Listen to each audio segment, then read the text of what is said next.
2024 లేదా 25లో డిగ్రీ లేదా బీటెక్ చదివారా? సాఫ్ట్‌వేర్ జాబ్ కోసం ఎదురు చూస్తున్నారా? అయితే కోడ్ జ్ఞాన్ 100 డేస్ కోర్సులో చేరండి, జాబ్ సాధించండి.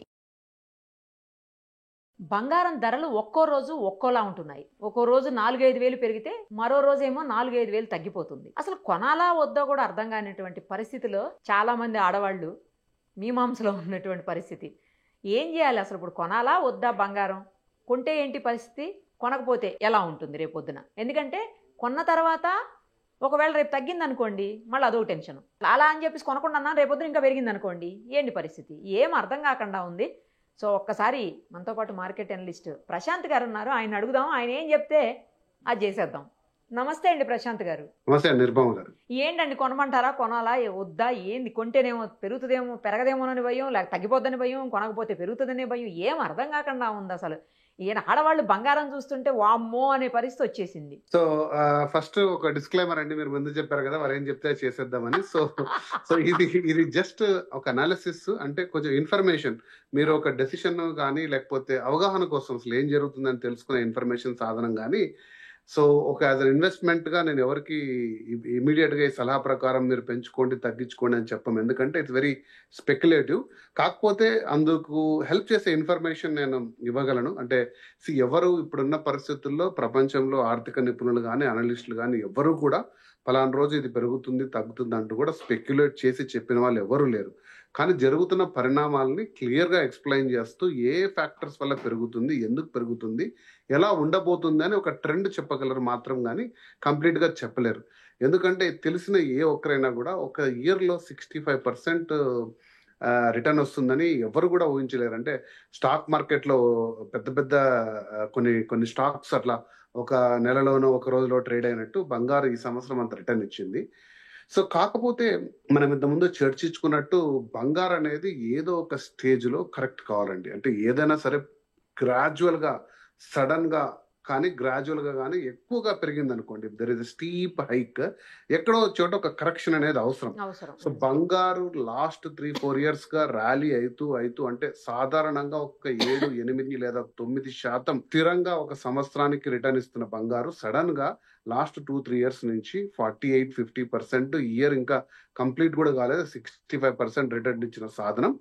ఖచ్చితంగా మనకు ఎక్కడో ఒక చోట కరెక్షన్ కావాలి. సో కరెక్షన్ అనేది ఎందుకు అవుతుందంటే, ఈ షార్ట్ టర్మ్ లో మనం ఇంతకుముందు చెప్పుకున్నప్పుడు చాలా మంది ఈ పెరుగుతున్న వాతావరణాన్ని క్యాష్ చేసుకోవడానికి సడన్ గా మార్కెట్ లో ఎంటర్ అయ్యి సడన్ గా కూడా దాన్ని సేల్ చేసుకుంటారు. అంటే వాళ్ళకి ఆ సడన్ ప్రాఫిట్ బుక్ చేసుకుంటారు, ప్రాఫిట్ బుకింగ్ అంటారు. సో అది కొంచెం జరుగుతుంది.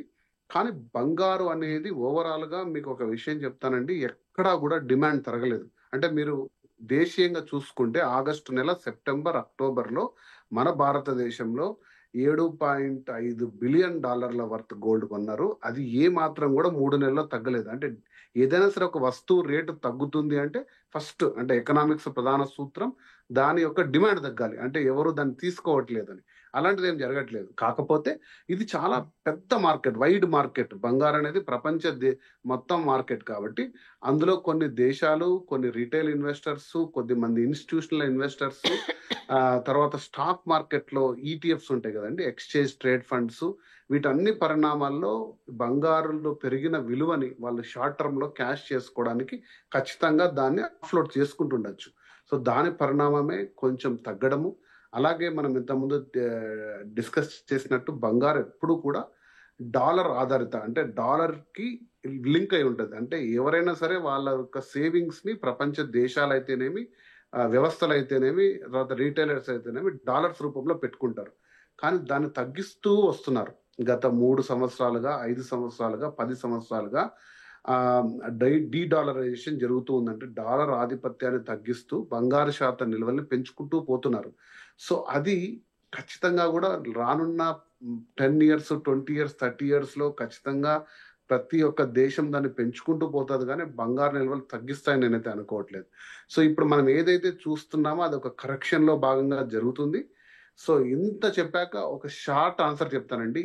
ఈ మార్కెట్ లో అంటే ఇంత హెచ్చు తగ్గులున్న మార్కెట్ లో ఒక సామాన్య ఇన్వెస్టర్ ఎంటర్ కాకపోవడం మంచిది. అంటే అందులో లాస్, ప్రాఫిట్ రెండు అంటే అంచనా వేయలేని స్థితిలో ఉన్నప్పుడు ఒక సామాన్య ఇన్వెస్టర్ ఎప్పుడు కూడా హోల్డ్. అంటే జనరల్గా చెప్పేది ఏంటంటే ఇంత వొలటైల్ మార్కెట్లో మనం ఎంటర్ కాకుండా స్థిరంగా బంగారు మళ్ళీ పెరిగేటప్పుడు మీరు కొంచెం పెరుగుతున్నప్పుడు ట్రెండ్లో ఉన్నప్పుడు తీసుకుంటే ఖచ్చితంగా అది ముందుకెళ్తుంది. బట్ అది కొంచెం వెయిట్ చేయాలి. ఎన్ని రోజులు అనేది అంటే జనరల్గా చెప్పేది ఏంటంటే 200 డే కరెక్షన్ యావరేజ్ అంటారు. అంటే 200 days almost. Okay, average period చూసుకొని మనము అప్పుడు ఎంటర్ అయితే మన పెట్టుబడికి ఒక సురక్షితంగా ఉంటుంది. లేదా ఎప్పుడు నేను చెప్పే విధంగా మీరు ఎస్ఐపి విధానంలోకి తీసుకుంటే ప్రతి నెల ఇంత ఒక 5 గ్రాములు 2 గ్రాములు 10 గ్రాములు తీసుకునే వాళ్ళైతే ఖచ్చితంగా అంత ఇంత తీసుకుంటూ వెళ్తే కూడా మీకు ఇబ్బంది లేదు. కానీ ఉన్న మొత్తం అంతా కూడా ఒక 10 లక్షలు పెట్టి అది ఒక 15 20 ఎప్పుడైతుందో అప్పుడు తీసేసుకుందాం అనే మొత్తంలో వస్తే డెఫినెట్ గా ఈ మార్కెట్ అయితే కాదు. చాలా పర్ఫెక్ట్ గా చెప్పారండి. లేనిపోయింది వెళ్ళిపోయి మార్కెట్లో పెట్టేసి డబ్బులు బంగారం కోసం ఇబ్బంది పడే కంటే మన దగ్గర అవకాశం ఉన్నప్పుడు పరిస్థితిని అంచనా వేసుకుంటూ మీలాంటి మార్కెట్ అనలిస్టులు చెప్పేటువంటి అనాలిసిస్ని చూసుకుంటూ పెట్టుబడి పెట్టడమే ఉత్తమం. అంతే కదా ఫైనల్లీ? డెఫినెట్గా అండి. థ్యాంక్ యూ అండి. Thank you so much. Thank you. మరిన్ని అప్డేట్స్ కోసం నిరుపమ సుమన్ టీవీ ఇన్స్టా పేజ్ని ఫాలో చేయండి. సుమన్ టీవీలో మీ పర్సనల్ అండ్ బిజినెస్ ప్రమోషన్స్ కోసం కింది నెంబర్కి కాంటాక్ట్ చేయండి.